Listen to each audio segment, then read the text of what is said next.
الحمد لله نحمده ونستعينه ونستغفره ونؤمن به ونتوكل عليه ونعوذ بالله من شرور أنفسنا ومن سيئات أعمالنا من يهده الله فلا مضل له ومن يضلله فلا هادي له ونشهد أن لا إله إلا الله وحده لا شريك له ونشهد أن سيدنا ومولانا محمدا عبده ورسوله وصلى الله تعالى عليه وعلى آله وأصحابه أجمعين.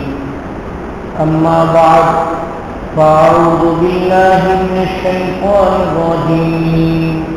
بسم الله الرحمن الرحيم.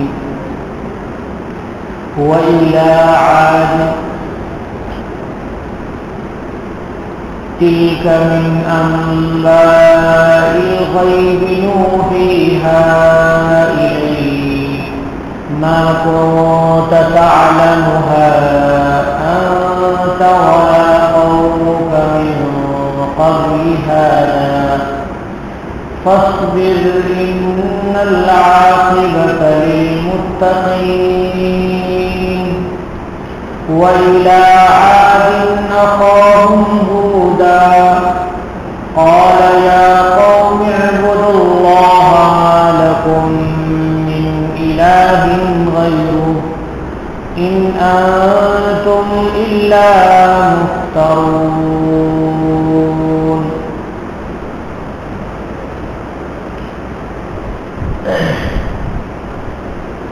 یہ سورہ ہود ہے. اس میں اللہ تعالی نے 7 انبیاء کرام علیہ السلام کے واقعات بیان فرمائے ہیں. سارے انبیاء اس دنیا میں تشریف لائے اور انہوں نے دین توحید کی دعوت دی، لیکن ان کی قوم نے نہیں مانا تو ان پر عذاب آ گیا. یہی تاریخ رہی. جیسا کہ حضرت نوح علیہ السلام کے قصے میں آپ کو بتایا گیا، ویسے ہی قوم عاد کا قصہ ہے. یہ حضرت ہود علیہ السلام کی قوم ہے. ان کا قصہ بیان آگے ہوگا. پہلے حضرت نوح علیہ السلام کے قصے کے بعد اللہ تعالی نے نبی کریم صلی اللہ علیہ وسلم کو مخاطب ہو کر ایک خاص بات ارشاد فرما رہے ہیں. وہ یہ ہے کہ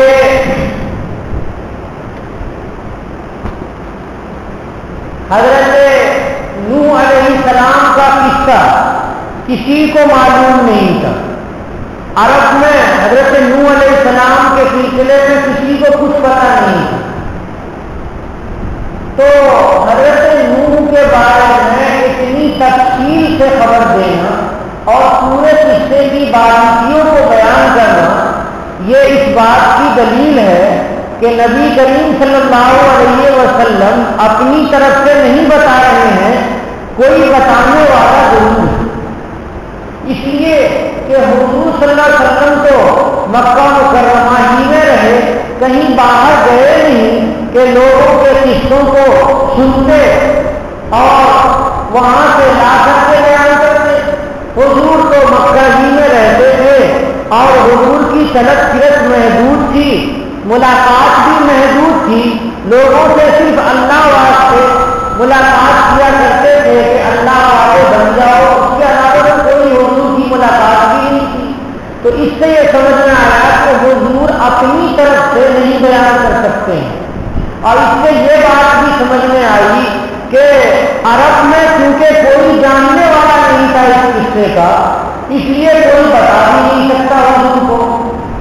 تو حضور جو یہ قصہ بتا رہے ہیں یہ اس بات کی دلیل ہے کہ حضور کو بتانے والے کوئی ہیں، اور وہ بتانے والے اللہ رب العالمین ہیں، جو حضرت جبریل علیہ السلام کے ذریعے قرآن پاک کی اس آیت کو، ان آیات کو نازل کر رہے ہیں، جن کی خبر نہ تو حضور کو تھی اور نہ تو حضور کی قوم یعنی مکہ مکرمہ میں رہنے والے جو اولین حضور کے مخاطب تھے ان کو بھی یہ خبر نہیں تھی۔ تو اس دلیل کو اللہ تعالیٰ بیان فرما رہے ہیں کہ یہ بھی سن کر کے، واقعہ سن کر کے بھی اہل مکہ کو ایمان قبول کر لینا چاہیے، انکار نہیں کرنا چاہیے۔ تلک من انباء الغیب، یہ جو باتیں بیان کی گئی یعنی حضرت نوح علیہ السلام کا قصہ کا بیان کیا گیا، یہ ان غیر کی خبروں میں سے ہے جو اللہ تبارک و تعالیٰ وحی کے ذریعے آپ کو بتا رہے ہیں، یعنی رسول اللہ صلی اللہ علیہ وسلم کو بتا رہے ہیں۔ پھر اللہ تعالیٰ فرماتے ہیں کہ ما کنت تعلمها انت، اے نبی آپ بھی نہیں جان رہے تھے کہ حضرت نوح علیہ السلام کے قصے کی تفصیل کیا ہے، وہ میں نے بتایا تو آپ نے جانا، اگر میں نہیں بتاتا تو آپ کو سمجھ میں نہیں آتا۔ ولا قومک، آپ کی قوم کو بھی خبر نہیں تھی، اہل مکہ کو بھی خبر نہیں تھی، عرب کے لوگوں کو بھی خبر نہیں تھی کہ حضرت نوح علیہ السلام کون سے پیغمبر ہیں اور انہوں نے کیا دعوت پیش کی اور ان کا قصہ کیا رہا اور کس طرح سے پوری دنیا کو اللہ تبارک و تعالیٰ نے پانی کے سیلاب کے ذریعے سے غرق فرما دیا۔ ولا قومک من قبل ھذا، اس سے پہلے ہمارے بتانے سے پہلے آپ کو بھی معلوم نہیں تھا، آپ کی قوم کو بھی معلوم نہیں تھا، پھر بھی اہل مکہ مان نہیں رہے ہیں اور حضور کو تکلیف دے رہے ہیں۔ جیسے حضرت نوح علیہ السلام دعوت و تبلیغ کے لیے تشریف لے گئے تو ان کی قوم نے پتھروں سے انہیں مارا اور زخمی کر دیا، تو حضرت نبی کریم صلی اللہ علیہ وسلم کی قوم بھی مان نہیں رہی ہے اور حضور بھی دعوت دے رہے ہیں تو وہ تکلیف پہنچا رہے ہیں، اور شاید کی تکلیف تو آپ کو معلوم ہی۔ اللہ تعالیٰ فرماتے ہیں فاصبر، اے نبی آپ صبر کر لیجئے، برداشت کر لیجئے، کیوں کہ برداشت کرنے کے بعد معلوم ہو جائے گا انجام آخرت میں، موت کے بعد، کہ کون بہترین انجام پا گیا اور اس کا انجام برا ہو گیا۔ ان العاقبۃ للمتقین، بے شک بہترین انجام متقیوں کے لیے ہے، متقیوں کے لیے اللہ رب العالمین نے جنت رکھ رکھی ہے، آخرت کی نعمت رکھ رکھی ہے، یہ سب اللہ تبارک و تعالیٰ کا انتظام ہے متقیوں کے لیے، پرہیزگاروں کے لیے۔ اب یہ جو بات بیان کی گئی تھی حضرت نوح علیہ السلام کے قصے کے بعد یہاں پر پوری ہوئی۔ آگے حضرت ہود علیہ السلام کی قوم عاد کا تذکرہ اللہ رب العالمین فرما رہے ہیں، قوم عاد کا تذکرہ اللہ رب العالمین فرما رہے ہیں۔ قوم عاد کون ہے؟ کل بتایا تھا میں نے کہ حضرت نوح علیہ السلام کے 3 بیٹے تھے، بتایا تھا نہیں بتایا تھا؟ حام، بڑی ہا سے، حام، سام، یافس۔ کتنے لڑکے تھے؟ حام، سام، یافس۔ حضرت نوح علیہ السلام کے جو لڑکے سام ہیں، انہی سے قوم عاد کی نسل چلی۔ حضرت سام کی جو اولاد ہوئی انہی اولاد میں سے قوم ہے، اس قوم کا نام قوم عاد۔ یہ قوم رہنے والی کہاں کی ہے؟ یمن اور عمان کے درمیان جو جگہ ہے علاقہ، وہ اسی قوم کا علاقہ ہے۔ جو لوگ حج کرنے کے لیے گئے ہیں یا سعودیہ گئے ہیں، جدہ اور ریاض گئے ہیں، ان کو پتا ہوگا کہ جہاز جب چلتا ہے تو ایک بہت بڑا ریگستان آتا ہے. ریگستان کے معنی ریتیلی جگہ. بہت بڑا ریگستان آتا ہے. اتنا بڑا ہے وہ کہ جہاز اس پر تقریباً آدھا پون گھنٹہ چلتا رہتا ہے اسی ریت پر. ویسے نیچے ریت ہے اور جہاز اوپر سے آسمان سے گزرتا ہے. نیچے دیکھیے, میپ میں دیکھیے تو معلوم ہوگا کہ نیچے کتنی ریت ہے. ریت ہی ریت ہے اور ریت کا طوفان بھی آتا ہے وہاں پر. اسی کو غالباً الربوع خالی کہتے ہیں کہ بہت بڑی خالی زمین ہے جو اللہ تبارک و تعالیٰ نے وہاں پر خیرات کی ہے. گویا کے ہوئے زمین کا وہ چوتھائی حصہ ہے. وہاں ریت ہی ریت ہے. اگر کوئی انسان وہاں پر پہنچ جائے تو وہ مر ہی جاتا ہے, وہاں تو زندہ نہیں رہتا ہے. وہ زمین یہ قوم عاد کی زمین ہے, یعنی یمن اور عمان کے درمیان کی جو زمین ہے اس کو احقاف کہا جاتا ہے. الف بڑا ہا, احقاف کہا جاتا ہے. تو وہیں یہ لوگ آباد تھے. اچھا, یہ لوگ بہت ہی صحت مند تھے, موٹے موٹے لمبے ہوتے تھے. آج جب اس کی کھدائی ہوئی اور نکالا گیا تو ان کی ہڈیاں نکلی, ان کے ڈھانچے نکلے. تو ان کا ڈھانچہ کتنا بڑا ہے, جتنے بڑے ہم لوگ ہیں اتنا بڑا ان کا گھٹنا ہوتا ہے. یعنی پیر سے لے کر کے گھٹنے تک کا حصہ ہوتا ہے, ہم لوگوں کے سر تک کے برابر ہوتا ہے.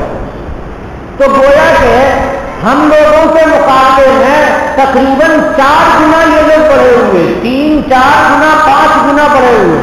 کہ ہم 5 فٹ کے ہوتے ہیں تو یہ لوگ 15 سے 20 فٹ اور 25 فٹ کے ہوتے ہیں. بہت لمبے ترنگے ہوتے تھے اور طاقت اتنی تھی کہ پہاڑ کو توڑتے تھے, پتھر کو, اور توڑ کر کے لا کر کے گھر بناتے تھے, ستون بناتے تھے, دیواریں بناتے تھے. بڑے لمبے قلعے جیسے ان کے گھر ہیں, بہت اونچے گھر. 30 میٹر کا گھر ان کا ہے. 30 میٹر کا مطلب کتنا ہوا کہ 90 فٹ, 95-100 فٹ کا ان کا گھر ہوتا تھا. اسی کو اللہ تبارک و تعالیٰ نے بیان فرمایا ہے, ارم ذات العماد التي لم يخلق مثلها في البلاد. کہ وہ جو ارم ہیں, آگے ارم وہ ایسے ہیں کہ یہ ذات العماد ہیں, کھمبے والے ہیں, اونچے مکان والے ہیں. لم یخلق مثلها في البلاد. اتنی اونچی اور موٹی لمبی قوم کو اللہ نے پیدا ہی نہیں کیا. تو ہم لوگ کیا جانیں گے؟ ہم لوگوں میں تھوڑا کوئی موٹا ہو جاتا ہے, تھوڑا سا لمبا ہو جاتا ہے اور جیم کرنے لگتا ہے تو سوچتا ہے کہ ہم بہت بڑے گاما پہلوان ہیں, بہت بڑے صحت مند ہیں. حالانکہ بھائیو ان کے قوم آج کے گھٹنے کے برابر بھی تم نہیں ہو, ان کے ایک ہاتھ کے برابر بھی تم نہیں. تو پھر تکبر کر کے کیا فائدہ, روئے زمین پہ آکر کر کے کیا فائدہ. غرض یہ کہ یہ قوم بہت ہی زیادہ صحت مند تھی اور عمارت بنانے میں بھی بہت زیادہ مشہور تھی. لیکن عجیب بات ہوئی, حضرت نوح علیہ السلام کے زمانے میں سارے کافر اور سارے مشرک کو اللہ تبارک و تعالیٰ نے ختم کر دیا. یہ تو معلوم ہے آپ کو. جب سب کو اللہ تبارک و تعالیٰ نے ختم فرما دیا تو اب جو رہے 6 مہینہ کشتی میں رہے تو ان لوگوں کو تو اللہ ہی کو یاد رکھنا چاہیے, کسی اور کی طرف نہیں جانا چاہیے, اور اپنی اولاد کو بھی سمجھانا چاہیے. لیکن اتفاق ایسا ہوا کہ تھوڑے دن کے بعد یہ لوگ پیدا ہوئے بڑھے تو پھر اللہ تبارک و تعالیٰ کی نافرمانی شروع کر دی اور ان لوگوں نے بتوں کی پوجا شروع کر دی. 3 قسم کے انہوں نے بت بنائے, بت یعنی مورتی 3 قسم کی انہوں نے بنائی. ایک مورتی کا نام انہوں نے رکھا صدا, صاد دال الف حمزہ, صدا. دوسرے کا نام رکھا سمود,